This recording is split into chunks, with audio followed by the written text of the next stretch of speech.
Welcome back to another video guys and it's finally 2025। तो आज की वीडियो में हम सीखने जा रहे हैं बेसिक लाइटिंग और मटेरियल्स को, और थोड़ा रेंडर इंजन्स को भी हम सीखेंगे। तो माया में जो हम रेंडरिंग इंजन जो यूज़ करते हैं वो है आर्नोल्ड। बहुत सारे different types of render engines भी होते हैं, जैसे आर्नोल्ड रेंडरर, रेडशिफ्ट, वी रे, ऑक्टेन रेंडर। बट जो मेनली माया में यूज़ होता है वो है आर्नोल्ड रेंडर, जो आपको डिफ़ॉल्ट माया के साथ इंस्टॉल्ड मिलेगा। तो हम इस वीडियो में आर्नोल्ड रेंडर को डिस्कस करेंगे और साथ ही डिस्कस करेंगे मटेरियल्स और सीन रेंडर को। तो स्टार्ट करने के लिए मैं व्यू पोर्ट में एक क्यूब इंपोर्ट कर लेता हूँ। आप देख सकते हैं क्यूब के अंदर जब आप यहाँ राइट पे आएंगे और इस छोटे से एरो पे क्लिक करेंगे तो यहाँ पर लास्ट में लिखा होगा स्टैंडर्ड सरफेस 1। ये माया का एक डिफ़ॉल्ट मटेरियल है जो हर एक ऑब्जेक्ट, जो भी आप ऑब्जेक्ट व्यू पोर्ट में इंपोर्ट करते हैं उस पर डिफ़ॉल्टली अप्लाइड होता है। आप इसे भी ट्विक कर सकते हैं, इसके वेट को कम करके। वेट को कम करेंगे तो कलर जो है वो ज़ीरो हो जाएगा, और वेट को 1 करेंगे तो कलर जो है वो डिस्प्ले होगा। आप कलर को चेंज कर सकते हैं यहाँ से कि किस कलर का आपका जो ऑब्जेक्ट है वो होना चाहिए। दूसरे जो बहुत ही ज़्यादा कॉमन मटेरियल्स है माया के अंदर वो है लैम्बर्ट और ब्लिन। तो उन्हें भी हम डिस्कस कर लेते हैं। अगर मैं ऑब्जेक्ट के ऊपर राइट क्लिक करता हूँ और लास्ट में जाकर असाइन एग्जिस्टिंग मटेरियल्स में जाता हूँ तो आप देख सकते हैं लैम्बर्ट और ब्लिन मुझे दिखाई दे रहा है। और अगर मैं असाइन न्यू मटेरियल्स में जाता हूँ और क्लिक करता हूँ तो आप यहाँ पर देख सकते हैं माया के अंदर मुझे स्टैंडर्ड सरफेस, ब्लिन और लैम्बर्ट का ऑप्शन मिल रहा है। तो लैम्बर्ट भी एक बेसिक मटेरियल है माया के अंदर। इसमें आप ट्रांसपेरेंसी, ऑब्जेक्ट की ट्रांसपेरेंसी और उसका कलर चेंज कर सकते हैं। जो बेसिक डिफरेंस लैम्बर्ट और ब्लिन के अंदर है वो है रिफ्लेक्टिविटी का। अगर मैं इसी ऑब्जेक्ट पर ब्लिन मटेरियल को अप्लाई करता हूँ, असाइन अ न्यू मटेरियल माया, और ब्लिन को चूज करता हूँ, तो आप देख सकते हैं कि मेरे ऑब्जेक्ट के अंदर एक शाइन आ गई है और मेरा जो ऑब्जेक्ट है वो रिफ्लेक्ट कर रहा है सरफेस को।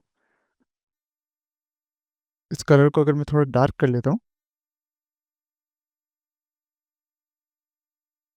तो आप देख सकते हैं जो ब्लिन है उसमें थोड़ी रिफ्लेक्टिविटी है कंपेयर टू लैम्बर्ट और स्टैंडर्ड सरफेस 1।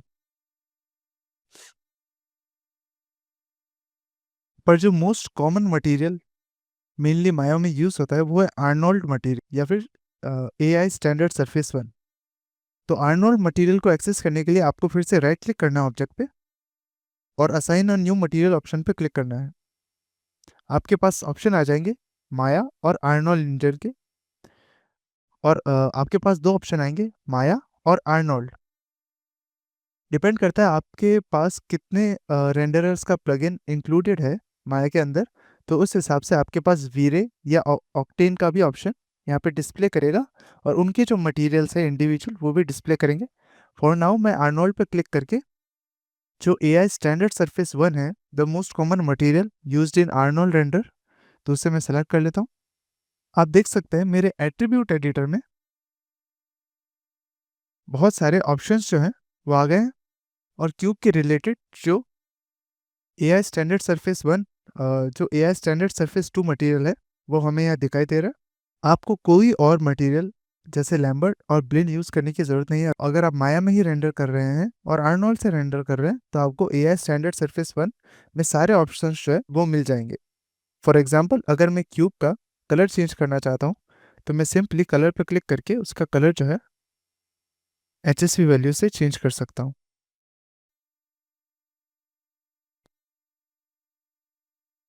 अभी के लिए हम क्यूब को थोड़ा डार्क रेड कलर देते थे।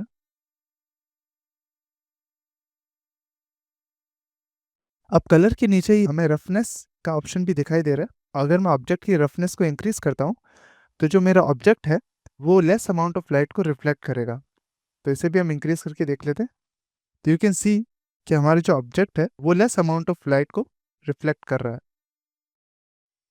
ये हमें इस सीन में बिल्कुल भी क्लियरली पता नहीं चलेगा, बट इसे देखने के लिए हम आर्नोल्ड रेंडरर के लिए एक सीन क्रिएट कर लेते हैं। तो सीन क्रिएट करने के लिए मैं एक प्लेन इंपोर्ट कर लेता हूँ। इस प्लेन को हम स्केल कर लेंगे।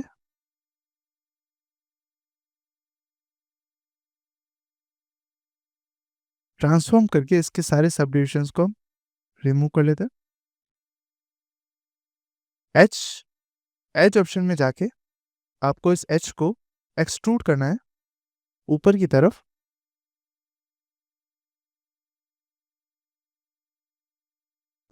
और उसके बाद मिडिल एज को सेलेक्ट करके उसे बेवल करना है।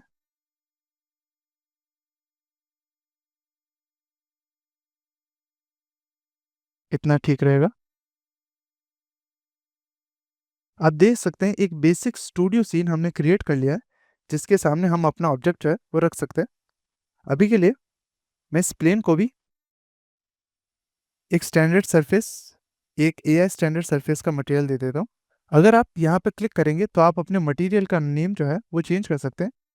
मैं यहाँ पर इसका नाम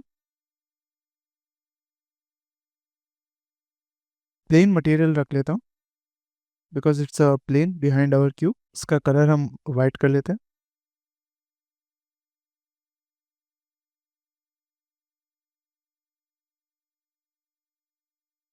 अगर आपका ऑब्जेक्ट का कलर चेंज नहीं हो रहा है तो ये मोस्ट पॉसिबली आपको ऑब्जेक्ट मोड में जाना है और आपके ऑब्जेक्ट को मटेरियल रीअसाइन करना है। असाइन एग्जिस्टिंग मटेरियल में जाके प्लेन मटेरियल को चूज़ करके मैं इसको रीअसाइन कर सकता हूँ, और अब आप देख सकते हैं मेरा प्लेन का जो कलर है वो वाइट हो गया।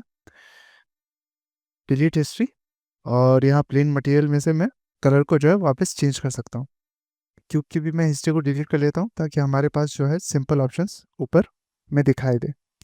आप हमेशा मटेरियल का जो प्रीव्यू है इस छोटी सी विंडो में चेक कर सकते हैं। फॉर नाउ हम देख सकते हैं कि हमारे क्यूब के ऊपर थोड़ी बहुत रिफ्लेक्शंस जो है वो आ रही है। तो सीन सेटअप करने के बाद अब हमें ज़रूरत है आर्नोल्ड रेंडर को टर्न ऑन करने की। तो आर्नोल्ड रेंडरर को टर्न ऑन करने के लिए आपको सिंपली ऊपर आर्नोल्ड ऑप्शन पे क्लिक करना है और फर्स्ट ऑप्शन यानी रेंडर पे क्लिक करना है। तो आप देख सकते हैं मुझे रेंडरिंग विंडो में अभी के लिए कुछ भी दिखाई नहीं दे रहा है। वो इसलिए क्योंकि हमारे सीन में कोई भी लाइट्स जो है प्रेजेंट नहीं है। तो हम सीन में फटाफट से कुछ लाइट्स को ऐड कर लेते हैं। तो इसे मैं पॉज करके मिनिमाइज कर लेता हूँ। तो सीन में लाइट्स इंपोर्ट करने के लिए आपको आर्नोल्ड ऑप्शन पर क्लिक करना है और सिंपली लाइट्स में जाके एक सिंपल एरिया लाइट को इंपोर्ट कर लेना है। मूव की को प्रेस करके मैं एरिया लाइट को सेट कर लेता हूँ। आप देख सकते हैं एरिया लाइट में हमें एक तरफ एक ग्रीन लाइन शो कर रहा है। वो ग्रीन लाइन एरिया लाइट की डायरेक्शन डिनोट करता है। तो हम हमारी ग्रीन लाइट को क्यूब की तरफ घुमा लेते हैं बाय प्रेसिंग ई। इसे रोटेट कर लेते हैं क्यूब की तरफ, थोड़ा नीचे।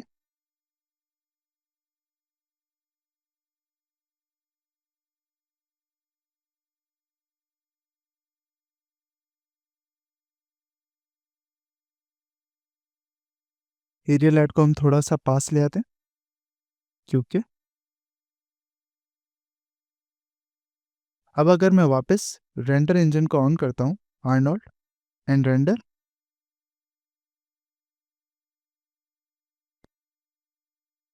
इसे हम प्ले करेंगे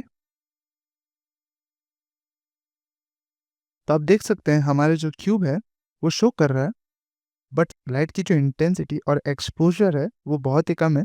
इसलिए हमारा जो क्यूब है वो बहुत ही कम लेट हो रहा है इस सीन में। तो हम उसे भी इंक्रीज कर लेते हैं। मैं इस विंडो को ड्रैग करके थोड़ा छोटा कर लेता हूँ ताकि आप जो चेंजेस हैं वो लाइव देख सकें।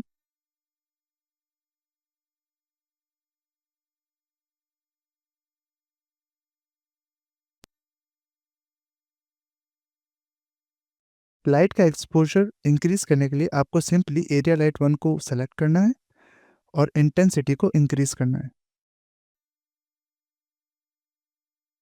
और थोड़ा सा एक्सपोजर भी इंक्रीज कर सकते हैं।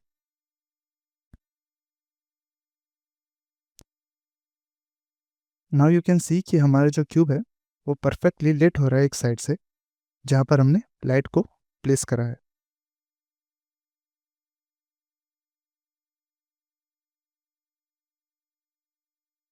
अब अगर मैं अपनी क्यूब को सेलेक्ट करके उसकी सरफेस प्रॉपर्टीज को चेंज करता हूँ तो आप लाइव व्यू पोर्ट में जो चेंजेस है वो देख सकते हैं। मैं अगर कलर को थोड़ा लाइट करता हूँ, फॉर एग्जांपल ऐसे,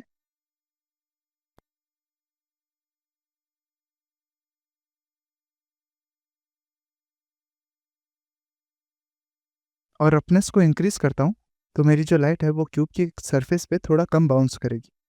फॉर एग्जांपल अगर मैं रफनेस को इंक्रीज़ करता हूँ, तो यू कैन सी कि हमारी जो क्यूब की सरफेस है वो काफ़ी रफ़ हो चुकी है और जो लाइट है वो उतना रिफ्लेक्ट नहीं कर रही। वैसे ही अगर मैं रफनेस को डिक्रीज़ कर लेता हूँ और मेटलनेस को इंक्रीज़ कर लेता हूँ, तो मेरी जो लाइट है वो क्यूब से काफ़ी ज़्यादा रिफ्लेक्ट होगी।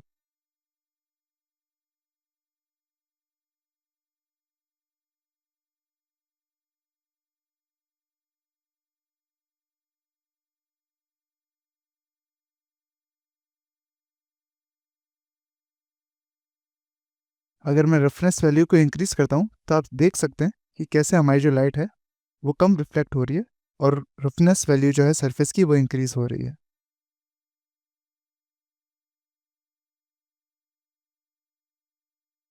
तो इस वीडियो के लिए इतना ही। See you guys in the next video.